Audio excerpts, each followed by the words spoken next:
আজকের দিন পর্যন্ত ইহুদিরা জাদু প্র্যাকটিস করে, আজকের দিন পর্যন্ত। এবং তারা সায়েন্স বলে যত কিছু প্রচার করছে সব কিছু সায়েন্স নয়, এর পিছনে আছে সেহের বা জাদু। ইভেন আপনি টেলিভিশন সেটের মধ্যে যা যা দেখছেন তার পিছনেও আছে সেহের বা জাদু। আমাদের মা বোনদেরকে ঘন্টার পর ঘন্টা ধরে রাখছে টেলিভিশন, আইসোলেশন, হিপনোটাইজ করে ফেলছে, নেশা হয়ে গেছে। অনেক রকম জাদু আছে, আমি জাদু নিয়ে 5টা খুতবা দিতে পারবো ইনশাআল্লাহ, খুবই ডিফিকাল্ট।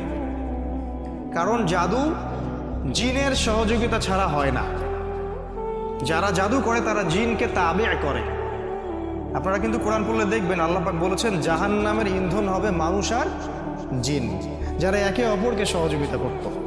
আজ পর্যন্ত কিছু মানুষ আছে এই পৃথিবীতে, আপনার আশপাশেও, যারা জিনের সহযোগিতা নিয়ে বিভিন্ন কুফরি কালাম তন্ত্রমন্ত্র করে। এবং গ্রামাঞ্চলে এটার প্রচলন অনেক বেশি, ঠিক আছে? ইভেন এখন শহরেও এগুলো ঢুকে পড়ছে। প্রেমের জোড়া দেওয়ার জন্যে, বাড়ির বরকতের জন্য, স্বামী স্ত্রীর সম্পর্ক উন্নয়নের জন্য বিভিন্ন কাজে এগুলো করা হচ্ছে। এবং আমাদের দেশে কবিরাজের সংখ্যা তো অভাব নাই। আর যেহেতু এগুলো সম্পর্কে আমরা জানি কম, আমরা কিছু হইলেই ওদের কাছে দৌড়াই।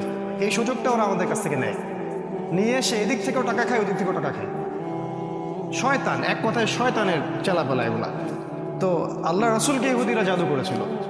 এবং আপনারা জানেন কি না যে ইহুদিরা তাকে হত্যা করার চেষ্টা করেছিল, তার খাবারের মধ্যে বিষও দিয়েছিল। যে জাতি আমাদের নবীকে হত্যা করতে পারে এবং যে জাতি অসংখ্য নবীকে আগে হত্যা করে আসছে, কিভাবে আমরা ভাবলাম যে তারা আমাদের বন্ধু? অথচ আল্লাহ কোরআনে বলছেন তারা কখনো তোমাদের কল্যাণ চায় না, তারা ভিতরে যেটা গোপন করে সেটা আরো বেশি ভয়ঙ্কর, ঠিক আছে? তো তিনি এই জাদুগ্রস্ত হয়ে রাসূল সাল্লাল্লাহু আলাইহি ওয়াসাল্লাম যে সমস্যাটা হলো সেটা হলো তিনি ভুলে যাচ্ছিলেন, কোনো কাজ করলে মনে রাখতে পারছিলেন না। এমনকি তিনি তার স্ত্রীর কাছে গিয়েছেন কি না সেটাও মনে রাখতে পারছিলেন না। তো জাদুগ্রস্ত হলে খুব খারাপ অবস্থা হয়। এই জন্য আমার রিকোয়েস্ট থাকবে যে আপনারা অনতিবিলম্বে কোরআন, সুন্নাহ, সহিহ, জিকির, আজগার, দোয়া, কালাম এগুলো